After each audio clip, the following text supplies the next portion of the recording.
Hi! Here we are at the third episode of Crazy Middle Ages. Today we're going to talk about the menstrual cycle.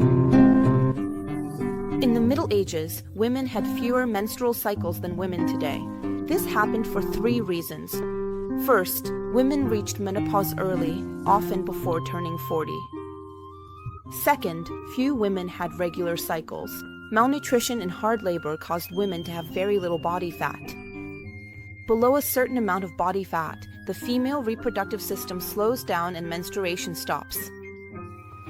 This is the same problem experienced by girls who suffer from eating disorders and some athletes who compete in sports at a high level, like running or gymnastics. Third, a woman in the Middle Ages had many more children and breastfed them for much longer than today, and we know that breastfeeding interferes with the menstrual cycle. For all these reasons, medieval women had far fewer menstrual cycles during their lives compared to women today.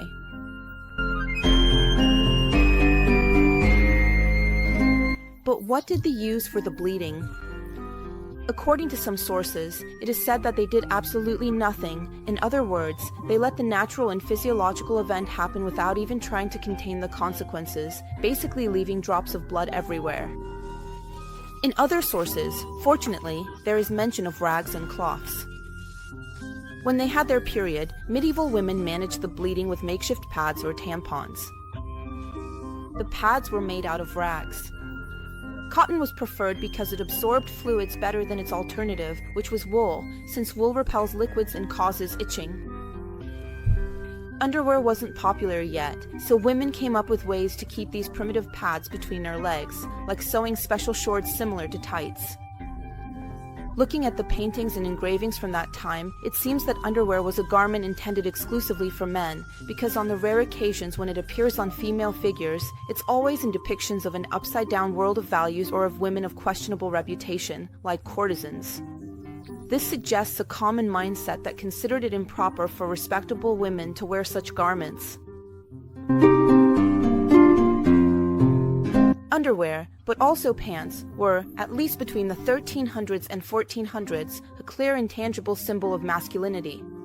Therefore, women who insisted on wearing them were seen as aggressive wives, eager to steal authority from their husbands, or as people of questionable moral conduct. Although the custom was frowned upon according to the prevailing mindset, it is by no means impossible that even in the Middle Ages there were women, mostly from the middle and upper classes, who were less inclined to be influenced by social standards and therefore used them anyway, especially during those days. As for the construction of medieval underwear, both male and female, images from the 14th and 15th centuries show a piece of fabric just large enough to cover the buttocks and pubic area, tied at the sides with thin strings, as confirmed by the few surviving examples that have been found. Tampons, on the other hand, were made by wrapping a piece of cotton around a small stick. Another remedy used was sphagnum cymbifolium, known as blood moss, a type of bog moss with high absorbency that was also used on battlefields to stop bleeding. Red was also a very popular color in the wardrobes of wealthier women to hide any stains caused by their period. Beliefs.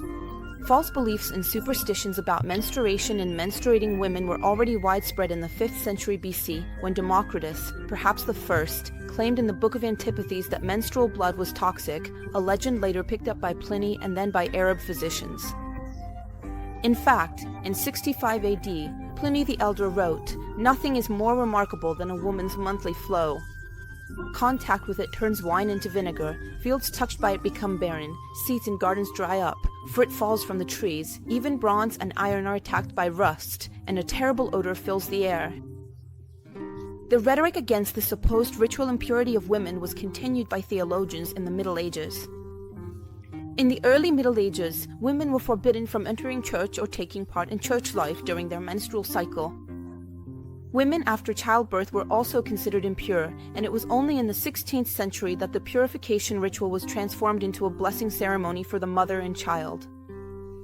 Let's see what some church rules said. Women are not allowed to visit the church during menstruation or after giving birth, because a woman is a menstruating animal. A woman cannot distribute communion to the sick and must stay outside the church after childbirth. Here are the reasons. That blood is so detestable and impure that, as Julius Solinus wrote in the book The Miracles of the World, at its touch fruits do not ripen, plants wither, grass dies, trees lose their fruit, the air becomes dark, dogs go mad, and having intercourse during menstruation becomes very risky. Not only that, because of the impurity of the blood, any contact with a menstruating woman must be avoided. From such relations, deformed fetuses are born. Women are not allowed to touch any sacred object. The birth of a child brings with it a double curse. There were 2 commandments in the law, that is, the Old Testament. The first concerned the mother who gives birth, the second concerned the one who is born. As for the mother, if she gave birth to a male child, she had to refrain from entering the temple for 40 days as an impure person, because the fetus conceived in impurity is believed to remain formless for 40 days.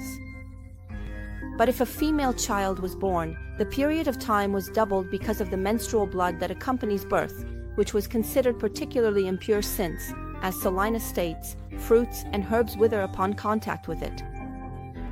But why was the period doubled for a baby girl? Here is the explanation. Because a double curse weighs upon women, since she bears the curse of Adam and, as punishment, you will give birth in pain. Or perhaps because, as medical science reveals, during conception female children remain unformed for twice as long as males.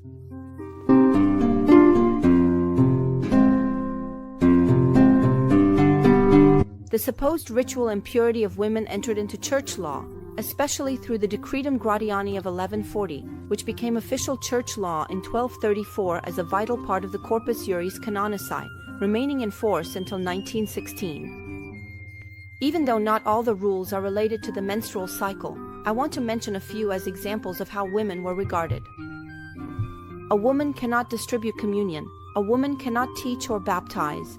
A woman cannot touch sacred objects. A woman cannot touch or wear sacred vestments. A woman cannot be ordained. A woman cannot, under normal circumstances, baptize. A woman cannot touch the corporal. A woman cannot receive communion during her menstrual period. A woman may receive communion in her hands only if her hands are covered by a cloth or on the tongue. A woman must be veiled when receiving communion. A woman cannot sing in church. I hope you enjoyed this video. If so, please give it a like and share it. Subscribe and turn on the notification bell to stay updated on my next videos. See you next time. Bye.